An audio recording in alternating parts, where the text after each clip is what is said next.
अपना चैप्टर चल रहा है मैकेनिकल प्रॉपर्टीज ऑफ फ्लूइड्स।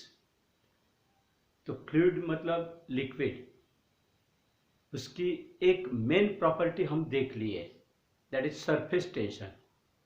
और उसी सरफेस टेंशन के कारण कौन सी फिनोमेनन होती है, तो that was nothing but capillarity और कैपिलरी एक्शन। तो ये सरफेस टेंशन प्रॉपर्टी जो है, ये प्रॉपर्टी जब लिक्विड रेस्ट में होता है तब की है। मतलब ये प्रॉपर्टी इन हाइड्रोस्टैटिक्स में है। हाइड्रोस्टैटिक्स और हाइड्रोडायनामिक्स इस तरह की दो ब्रांचेस बोले थे। लिक्विड एट रेस्ट जब स्टडी करेंगे तो then it will be called at hydrostatics, और लिक्विड इन मोशन जब स्टडी करेंगे और फ्लूइड इन मोशन स्टडी करेंगे तो then it will be called at hydrodynamics. तो हमने अभी तक जो भी देखे इस चैप्टर में, तो that was under the heading of hydrostatics. अभी अपने को देखना है hydrodynamics, that is the branch of physics that deals with the study of motion of fluid. Hydrodynamics यानी इस टॉपिक में अपने को क्या देखना है, फ्लूइड्स इन मोशन।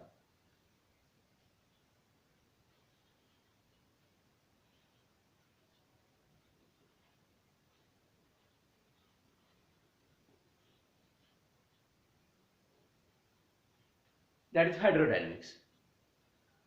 अब कोई भी फ्लूइड और पर्टिकुलरली लिक्विड जब मोशन में होता है तो उसकी मोशन की स्टडी करना जरा कॉम्प्लिकेटेड होता है।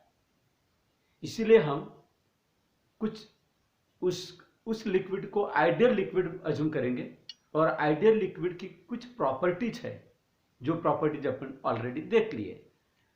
What were the properties of ideal, मतलब during the flow of if you have to study the motion of the fluid, motion of the liquid, we will have to assume that liquid to be the ideal one.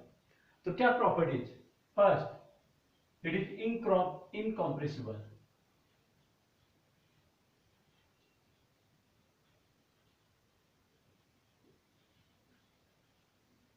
Incompressible in the sense कि जहां भी वो fluid है, flow हो रहा है, move हो रहा है, तो किसी भी पॉइंट पर वो उसकी डेंस मतलब वो कॉम्प्रेस नहीं हो पाएगा।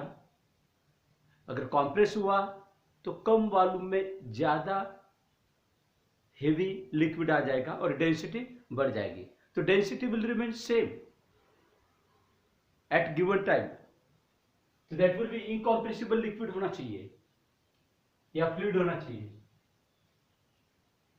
अनदर नॉन विस्कस, यानी इसको विस्कोसिटी नहीं रहेगी। फ्लो होते वक्त उसके नीचे वाला लेयर अपर वाले लेयर को कोई फ्रिक्शन निर्माण नहीं करेगा, तो non viscous liquid.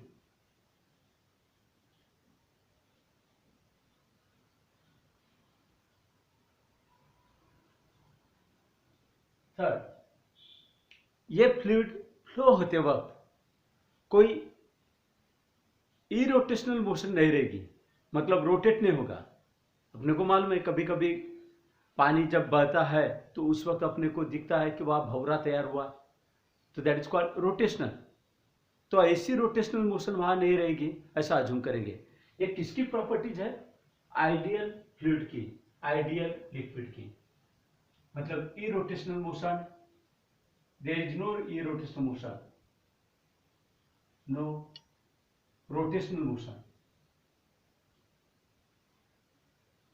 Sir, there is no rotational motion, मतलब it is irrotational motion. Flow is irrotational.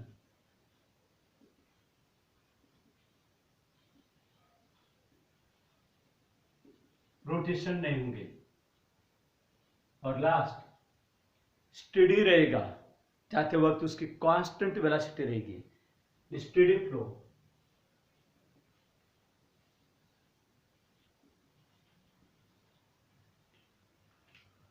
ये थी प्रॉपर्टीज फ्लूइड की, आइडियल फ्लूइड की। और आइडियल फ्लूइड क्यों अज्यूम करना पड़ता है? To study the motion of fluid, क्योंकि वो कॉम्प्लिकेटेड है उसकी स्टडी करना, तो फिर अपने को कुछ आइडियल बातें अज्यूम करना पड़ेगा उसकी स्टडी करने के लिए। तो अब एक्चुअली ये ब्रांचें अलग है हाइड्रोडायनेमिक्स, ठीक है। तो इस ब्रांच की कुछ टर्मिनोलॉजी है, means we have to see the different terms in hydrostatics, hydrodynamics.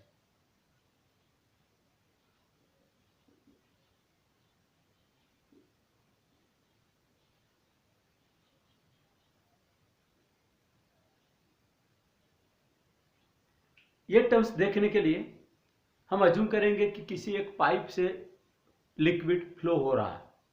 कभी कभी मैं लिक्विड बोलता हूँ, कभी फ्लूइड बोलता हूँ, लेकिन याद रहे कि यहाँ भले फ्लूइड कॉमन वर्ड है, लेकिन पर्टिकुलरली, और फ्लूइड यानी लिक्विड और गैस को भी कहा जाता है, लेकिन पर्टिकुलरली यहाँ हम लिक्विड की बात कर रहे हैं।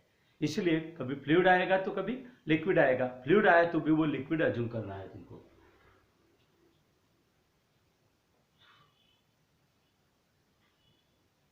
ये डिफरेंट टर्म्स यानी टर्मिनोलॉजी क्या है हाइड्रोडायनेमिक्स में, तो वो देखने के लिए हम अज्यूम करेंगे कि वह यहाँ एक पाइप है और वो पाइप से फ्लूइड फ्लो हो रहा है। पाइप इन दिस वे, कोई भी डायरेक्शन में और कोई भी क्रॉस सेक्शन का। सपोज दिस इज हियर,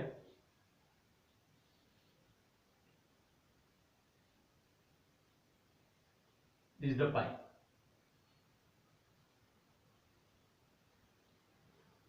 वो खड़ा रखा जा सकता है in this way, vertical, horizontal, incline, कैसा भी, आर्बिट्ररी डायरेक्शन, और इसका क्रॉस सेक्शन एरिया कोई भी हो सकता है। ऐसा एक पाइप, और इस पाइप से आइडियल फ्लूइड फ्लो हो रहा है ऐसा अज्यूम करेंगे, ideal fluid, and it is flowing in this direction.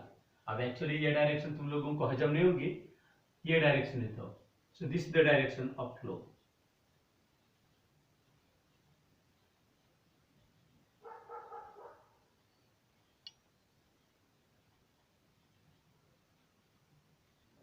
ठीक है, ये डायरेक्शन में यहां से एक आइडियल फ्लूइड फ्लो हो रहा है, यह अज्यूम करेंगे।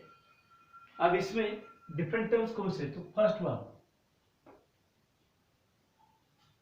स्टेडी फ्लो, किसको बोलेंगे?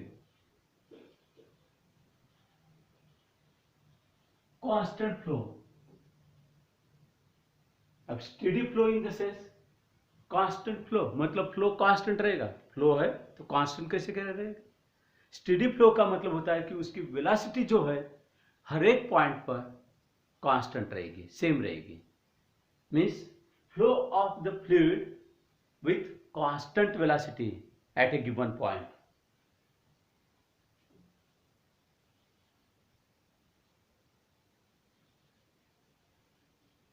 यानी फ्लूइड में यहां अगर फ्लो होते वक्त ये एक पॉइंट लिए, तो यहां जो भी वेलोसिटी है वो कभी भी देखो वही अगर है, यहां अलग वेलोसिटी हो सकती है इस पॉइंट पर, इट मे बी डिफरेंट, और इस पॉइंट पर डिफरेंट हो सकती है, लेकिन यहां जो भी है वो वेलोसिटी जितना भी टाइम स्पैन दिया गया है, जितने समय के लिए तुम एक्सपेरिमेंट परफॉर्म कर रहे हैं, वो उस पूरे समय तक वो वेलोसिटी क्या होनी चाहिए? Constant, then the flow will be said to be the steady flow.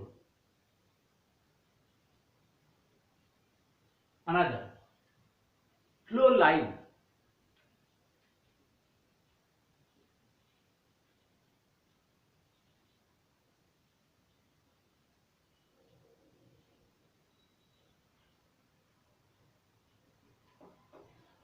Word से पता चलता है फ्लो लाइन क्या होनी चाहिए। जैसे फॉर एग्जाम्पल अभी यहाँ फ्लूइड फ्लो हो रहा है इस ट्यूब में, इस पाइप में, तो फ्लूइड का पार्टिकल, ये पार्टिकल जिस पाथ पर चला जाएगा, that path is called as the flow line, path along which a particle of the fluid moves.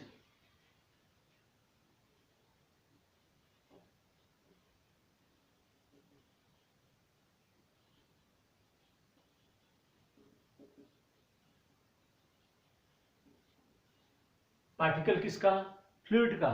Fluid जो फ्लो हो रहा है उसका पार्टिकल जिस पाथ पर जाएगा, that path will be called as the flow line. Flow line.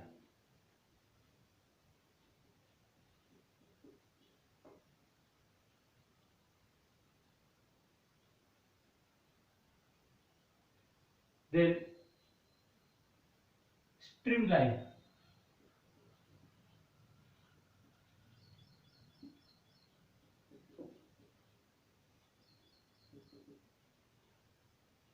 Streamline किसको बोलेंगे?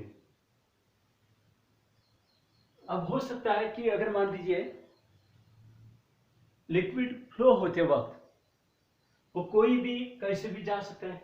अब ठीक है कि पाइप सीधा है तो सीधा बोलेंगे अपन, पाइप अगर कर्व है तो वहां से भी लिक्विड फ्लो होगा, पाइप ऊपर नीचे है तो वहां से भी लिक्विड फ्लो होगा।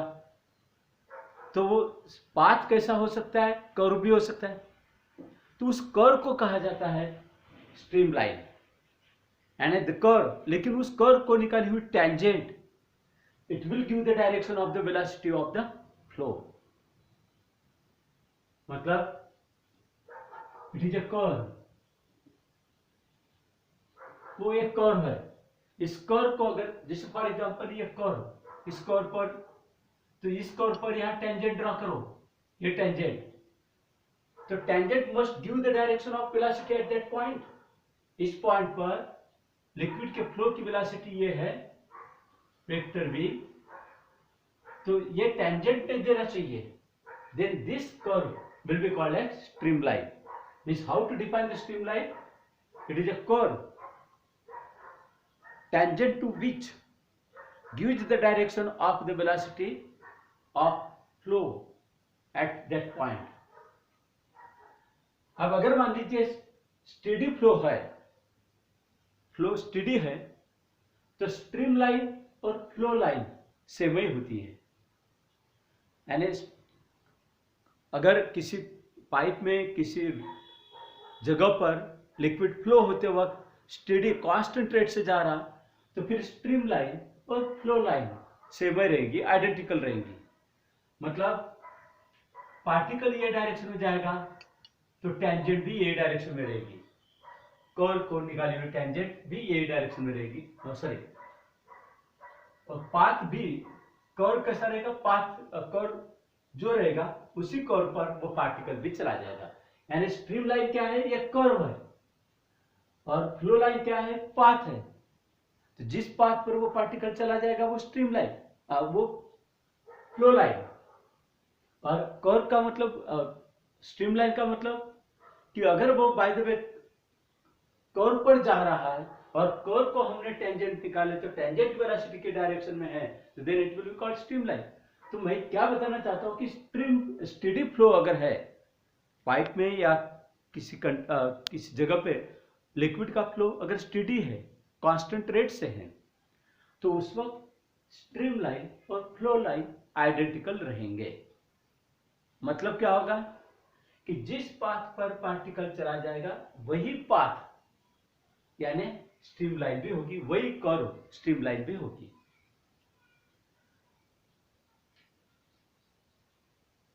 Next, flow tube.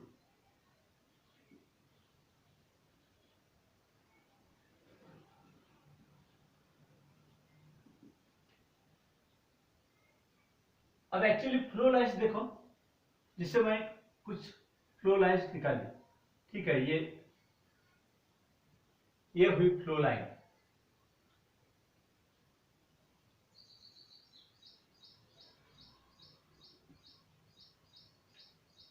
अब स्टेडी फ्लो में मैं फ्लो लाइन्स निकालता हूं, एक flow line, second, third, fourth and so on, और इन फ्लो लाइन्स के कारण एक पाइप बना लो, सिलेंडर बना लो, ट्यूब बना लो।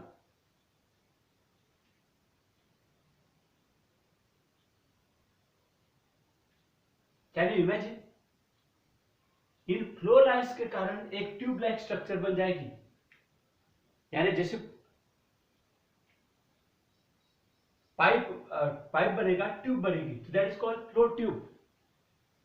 फ्लो लाइन्स के कारण, यानी जैसे ये एक बाद में यहां से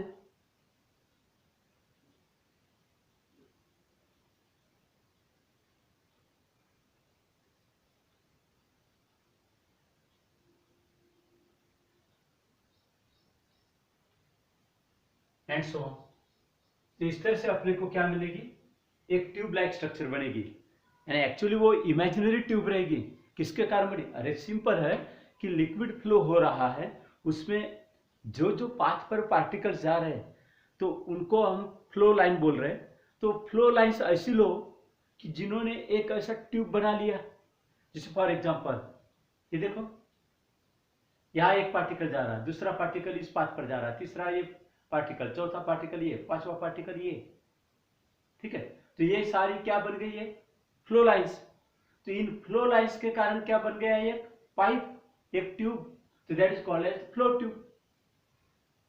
और अगर स्टेडी फ्लो है, फॉर स्टेडी फ्लो, यानी वो ट्यूब यानी कि ओरिजिनल ट्यूब बनेगी नहीं, तुमको इमेजिन करना पड़ेगा कि जिन फ्लो लाइंस के कारण एक ट्यूब लाइक स्ट्रक्चर बन जाएगी, ऐसा इमेजिन करेंगे, तो that tube will be called as flow tube. तो for steady flow,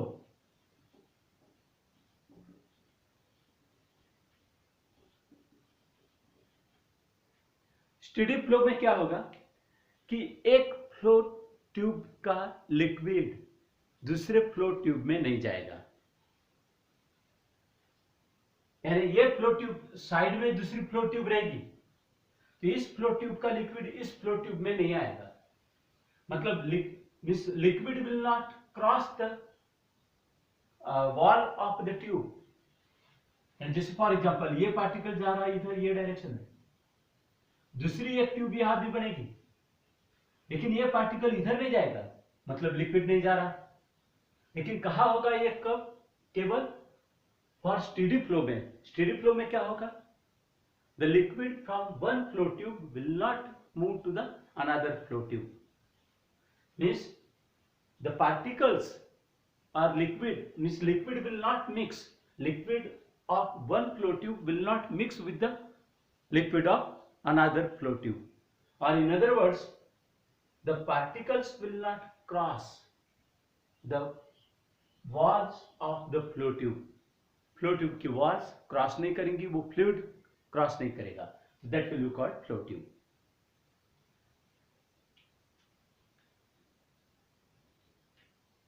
next, streamline flow.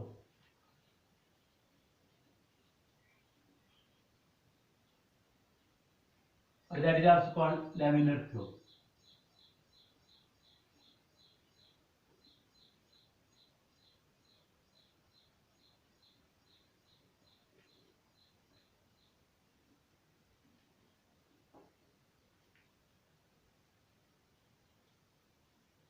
Streamline flow में क्या होगा? अगर लिक्विड फ्लो होते वक्त वेलोसिटी उस लिक्विड की एक सर्टेन क्रिटिकल वेलोसिटी से कम है,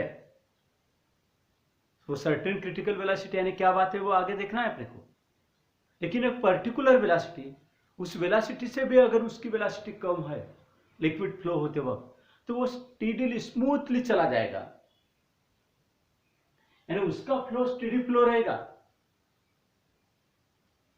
कब? जब उसकी वेलोसिटी एक सर्टेन क्रिटिकल वेलोसिटी से कम है, तो तब उस फ्लो को कहा जाएगा streamline flow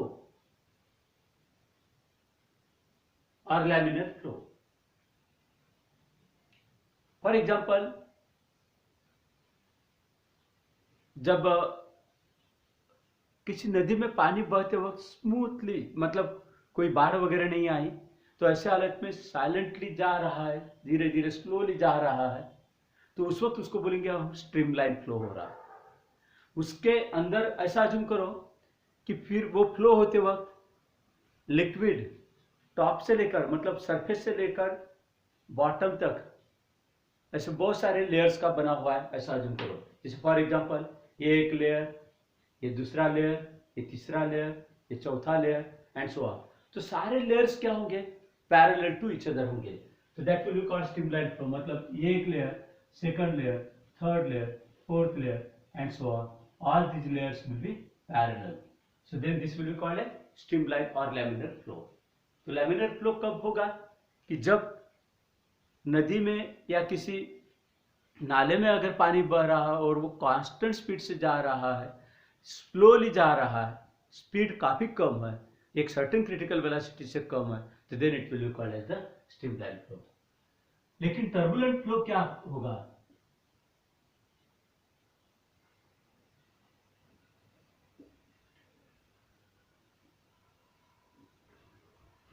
As the word implies, turbulent flow, random कैसे भी, यानी हो सकता है कि एक आध स्ट्रीमलाइन ऐसी हो, दूसरी स्ट्रीमलाइन ऐसी हो, तीसरी स्ट्रीमलाइन ऐसी हो, यानी यहां से फ्लो होते वक्त वो, तो ये कब होगा ऐसा कि जब उसके फ्लो की वेलोसिटी सर्टेन क्रिटिकल वेलोसिटी से ज्यादा है। तो so that's why we can distinguish between the streamline flow and turbulent flow।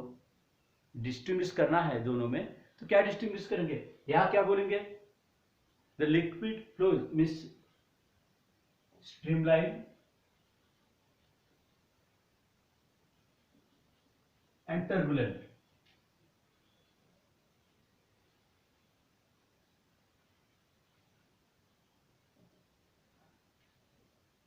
First one, दोनों की डेफिनेशन डिस्टिंग्विश करना है। तो in this case liquid flows with the speed or with the velocity less than certain critical velocity and it flows smoothly.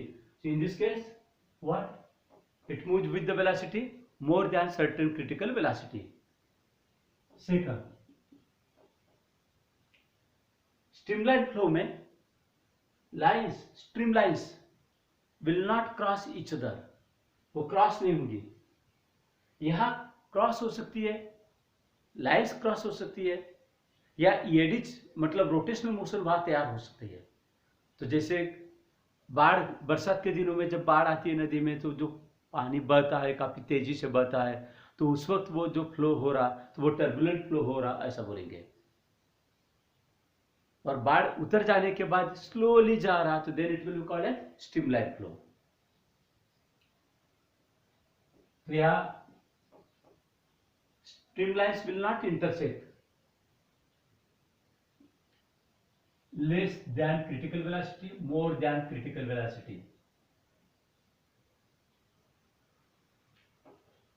Flow की velocity less than critical velocity रहेगी, यहाँ flow की velocity more than critical velocity रहेगी। Second, streamlines will not cross each other and here eddies will be form, not cross, and here eddies will be form. Cross होने के बाद ये design भौरे तैयार होंगी।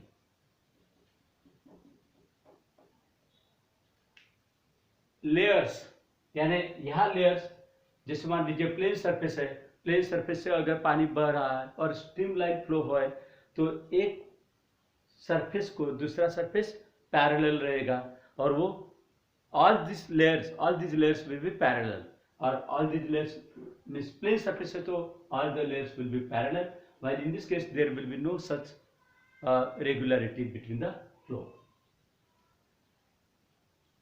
और एग्जांपल देना है तो हम steady flow in the river, and in this case when the river is suffering from flood, तो flood में अगर है तो वहां जो जाने वाला फ्लो रहेगा, तो that will be called as।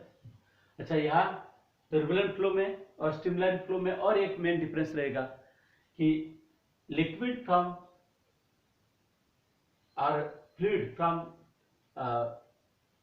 flow tube will not cross the walls of the tube, and in this case those can cross the walls of the tube।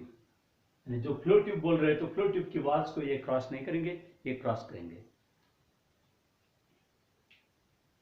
अब एक्चुअली क्रिटिकल वेलोसिटी क्या है, जिसको हम बोल रहे थे कि उस सर्टेन वेलोसिटी से वेलोसिटी अगर ज़्यादा है तो वो फिर क्या होगा, स्टेडी फ्लो नहीं रहेगा और टर्बुलेंट हो जाएगा। टर्बुलेंट यानी रैंडम कैसे भी खड़खड़ाहट, ठीक है, और स्ट्रीमलाइन यानी स्मूथ, तो इस तरह से flow.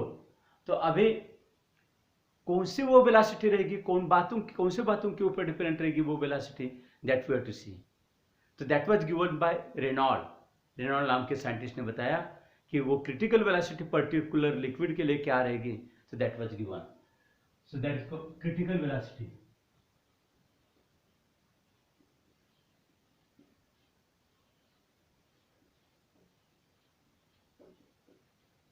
BC directly he gave the formula for the critical velocity, directly उसने बताया वेलोसिटी का formula, that velocity is given by VC। But before that how will you define critical velocity? It is the velocity of flow of the fluid below certain velocity of the fluid below which the flow of the fluid is streamlined and above which the flow becomes turbulent, so that will be called as the critical velocity. Now this critical velocity is given by Reynolds or N Reynolds number, eta that is coefficient of viscosity, density multiplied by diameter of the pipe. It is given by this formula, wherein what is RN? RN is Reynolds number.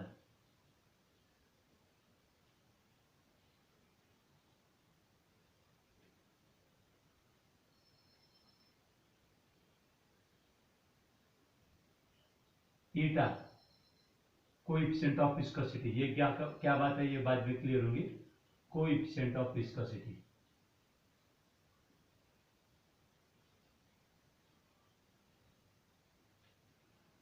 Rho density of liquid and D diameter of pipe और tube.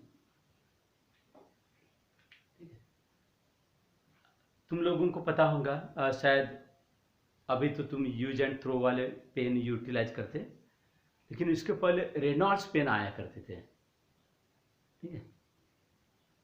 तो Reynold pen company वाला Reynold नहीं था, होगा भी मालूम नहीं, लेकिन उसने नाम क्यों दिया होगा उस पेन को रेनॉल्ड्स पेन, कि जिसमें फ्लो जो रहेगा वो पर्टिकुलर एक कांस्टेंट रेट से रहेगा और पेन अच्छे से लिख पाएगा, यानी साइंटिफिक नाम दे दिए उसको रेनॉल्ड पेन करके, कंपनी का नाम था रेनॉल्ड्स। चलो ये नंबर रेनॉल्ड्स नंबर, यानी रेनॉल्ड नंबर एक नंबर है फिक्स, सॉरी नंबर है, it has no unit no dimension, वो खाली एक नंबर है। तो हाउ मच इट इज, वो नंबर क्या है, तो it is if it is less than 1000 तो then it is called streamline flow. यानी अगर मान लीजिए रेनॉल्ड नंबर की वैल्यू तुमने 1000 से कम लिए, critical velocity this here, critical velocity is given by this formula. ये टर्म कोएफिशिएंट ऑफ विस्कोसिटी बाद में देखते, टाइम भी अभी बताता हूं कि जब लिक्विड फ्लो होता है तो अपर वाले लेयर को नीचे वाला लेयर क्या करता है, अपोजिशन देता है, वो अपोजिशन देने की ability that is called viscosity, ठीक है। मतलब फ्रिक्शन निर्माण करेगा, अपोजिशन देगा। तो अगर मान लीजिए वो लिक्विड पतला है, डेंसिटी काफी कम है, तो उसके लिए शायद कोएफिशिएंट ऑफ विस्कोसिटी कम आएगा। देखते बाद में डेंसिटी, तो डेंसिटी अगर ज्यादा है तो क्रिटिकल वेलोसिटी कम आएगी। मर्क्यूरी की डेंसिटी ज्यादा है तो उसके लिए क्रिटिकल वेलोसिटी कम आएगी, मतलब कम वेलोसिटी तक ही वहां क्या रहेगा, टर्बुलेंट फ्लो रहेगा, सॉरी स्ट्रीमलाइन फ्लो रहेगा, और उस वेलोसिटी से अगर थोड़ी भी ज्यादा हो गई तो टर्बुलेंट फ्लो स्टार्ट होगा। वाटर की डेंसिटी वो है कम, काफी कम, तो फिर वहां क्रिटिकल वेलोसिटी ज्यादा रहेगी, यानी काफी ज्यादा वेलोसिटी तक स्ट्रीमलाइन फ्लो रहेगा। और मर्क्यूरी में थोड़ी सी भी वेलोसिटी के बाद क्या हो जाएगा वो, क्योंकि उसके लिए क्रिटिकल वेलोसिटी क्या आएगी, काफी कम आएगी, डेंसिटी ज्यादा होने के कारण क्रिटिकल वेलोसिटी काफी कम आएगी और टर्बुलेंट फ्लो फिर स्टार्ट हो जाएगा। और पेट्रोल अगर लेते तो उसकी डेंसिटी तो वाटर की डेंसिटी से भी कम है, तो उसके लिए क्रिटिकल वेलोसिटी और ज्यादा आएगी, मतलब काफी ज्यादा वेलोसिटी के बाद ही उसका फ्लो स्ट्रीमलाइन से टर्बुलेंट में कन्वर्ट होगा। लेकिन रेनॉल्ड नंबर यानी क्या नंबर है? तो वो खाली एक नंबर है, वो नंबर अगर 1000 लिए या 1000 से कम है तो तब तक वो रहता है स्ट्रीमलाइन फ्लो। यानी फॉर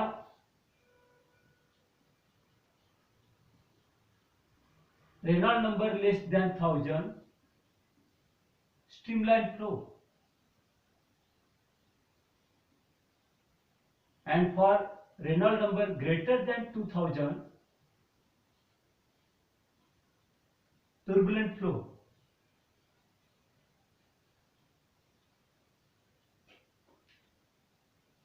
ग्रेटर देन 2000 के लिए टर्बुलेंट फ्लो, लेस देन 2000 तक streamline flow, in between 1000 and 2000 so then that liquid is in the boundary condition to convert its flow from streamline flow to the turbulent flow। मतलब अगर Reynold number अपन ने 1000 और 2000 के बीच में लिए तो 1000 और 2000 के बीच में लिक्विड का फ्लो टर्बुलेंट स्ट्रीमलाइन से लेकर कन्वर्ट होने की कगार पे रहेगा इनटू टर्बुलेंट फ्लो में। So this is all about the general idea, the different terms regarding the flow of the fluid. So these are to be remembered.